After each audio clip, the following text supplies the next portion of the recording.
Hey guys, what's up? It's Patrick here, and today bringing you guys the next episode of my Let's Play Clash of Clans series.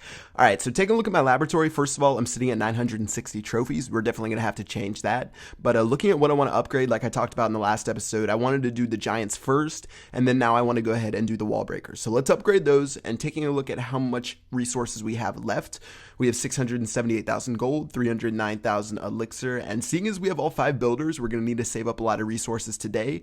And first of all, I'm just going to go ahead and upgrade one of the cannons around my base. Like I said, cannons are pretty much the cheapest defensive upgrade per level, so I'm just trying to knock those out while I can with some of my extra gold. But let's go ahead and do some raids. Maybe we can save up for some other things, and let's go ahead and start off with this one here. Alright, so you can see from my army composition, I'm actually bringing in the giant healer strategy. I think it might be a little bit early to bring it in because most of the bases that I've been attacking only have like one air defense, and like for this guy right here, the air defense is on the outside, so it's not going to be like crazy high level giant healer raids, but I thought I'd start it off anyways, and let's go ahead and attack right now. If you guys haven't seen my ultimate giant healer guide that I think I did about 6 to 8 months back, sometime in 2014, it's still super relevant today, and nothing has really changed in the strategy.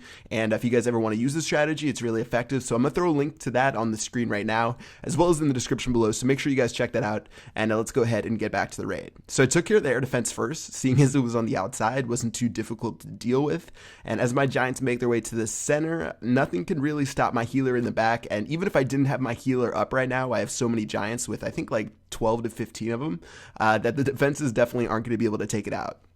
So giant healer is really good. It's definitely going to be able to reach different parts of the base that you might not have been able to get by using a regular army composition, whether it's using Barch or my ultimate lazy farming strategy. But keep in mind, it is significantly more expensive by having to drop all that elixir onto the giants. We've stolen all the gold, only a little bit of elixir left sitting inside the mines and pumps. Again, this base I could have just attacked with like barbarian and archers and taken care of the mines and pumps on the outside. But anyways, giant healer worked out perfectly, and let's check out what we got at the end of the raid. So in total, 257,000 gold, 257,000 elixir, 32 trophies, which is going to help get us a little bit closer to 1,000. And let's go ahead and attack this next base right here. So I searched for a little while, and I was actually getting disappointed that I wasn't finding many bases. And seeing as this guy did have 300,000 elixir, I thought it would be a fun one to attack, as well as he only had 107,000 gold. And I've talked about previously how I'm mainly focusing on gold because I'm going to max out my elixir upgrades really quickly. But I decided I would attack this base because I was getting sort of bored of looking for bases, and I'm definitely not finding those crazy 900,000 resource bases that I did like 3 episodes ago. Alright, so giants are going down on the bottom left. There was the air defense down here, so I took care of that first. This guy is a Town Hall 7, and you think he would be a little bit more upgraded. He still has some level 2 and level 3 walls, but I'm just going to keep making my way through, and it looks like there's only a couple of splash damage buildings left, as well as the archer towers on the top right. Alright, so archers are going down, and again, I didn't really talk about what else I bring besides giant healer in this strategy. I talk more about it in the ultimate guide, but usually I like to bring somewhere between like 12 to 18 giants, depending on what town hall level you are, and then I'll bring some archers to give those backup, and then in the end, I also do bring some goblins in case your raid fails, and it helps you take care of those mines and pumps before all of your giants get shot down. So that's usually what I've been using for stuff like this at Town Hall 6, 7, and 8. It's really not that difficult, and I could sort of just bring whatever I wanted with it. But overall, you just want to bring some ranged troops with you, like the archer or the wizards if you really wanted to, even though they're more expensive, and they'll shoot over the top of the giants while the healer kills the giants from the back. Alright, so 83%, gonna go ahead and fast forward to the end since I took care of all the defenses. Pretty solid raid, and like I said, most of it was focused on elixir. So in total, again, around 300,000 elixir for the raid, 107,000 gold, 22 trophies, which we definitely need, and then a very small bonus of 2,000 of each resource, which I don't even think covers a single giant, but let's go ahead and move to this next raid right here.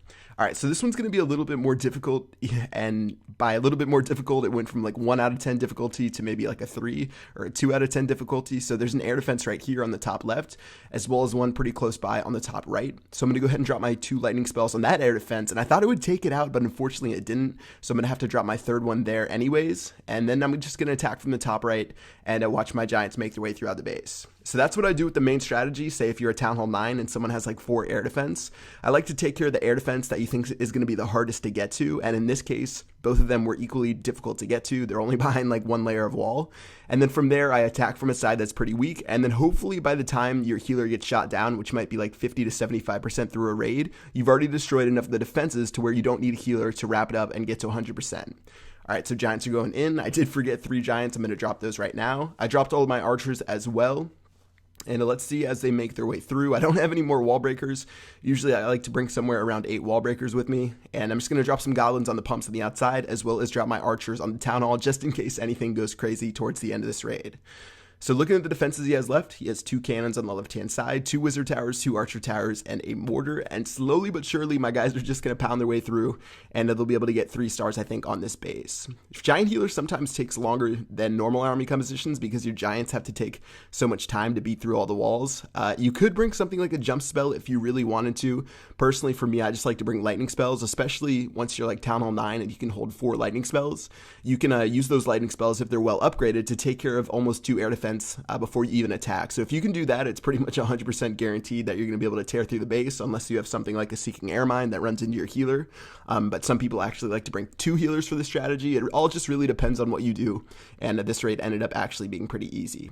All right, so we're at 89%. I'm just going to drop some goblins to help speed it up a bit and get to the gold storage and the elixir storage right there. Looks like we have somewhere around 6 to 7 giants left, so it didn't get too close in the end. And yeah, another pretty solid raid, and let's go ahead and check out what we got at the end. I forget exactly how many resources this guy had. I think he had somewhere over 400,000, but that should give us enough resources to do a couple of upgrades around our base with the 4 builders we have left. And yeah, 214,000 gold, 237,000 elixir. A little bit bigger of a bonus with 3,000 of each because we moved up to silver 2 with 14 trophies. And let's go ahead and head back and do some upgrades around my village. All right, so we've done some pretty good upgrades so far. We did a lot of the mortars like I talked about previously. Still need to do my wizard towers and some of the other essential defenses inside of my base, as well as I really need to get the Barbarian King, which I haven't been focusing on a lot because I've just been looking for gold and elixir on the outside of people's bases. But if I do tend to do some more giant healer raids, I'll be able to get to the center and destroy some of the dark elixir storages. But let's go ahead and do some upgrades like I said. All right, so first of all, we're going to upgrade this cannon right here, as well as I did upgrade that air defense that you can see on the top to level 4 to match it up with all the other air defense that I have. I'm also going to spend some elixir upgrading my barracks because I'm really running out of elixir upgrades to do around my base, or at least like important ones. And then with the final builder hut, I'm just going to go ahead and spend that on one of my elixir pumps, seeing as I don't have enough to do any sort of significant upgrade. All right, guys, that's going to do it for the video. Hope you guys enjoyed it. If you did, make sure you drop a like and a comment in the comment section below. Other than that, I will see you guys in the next episode. Peace out.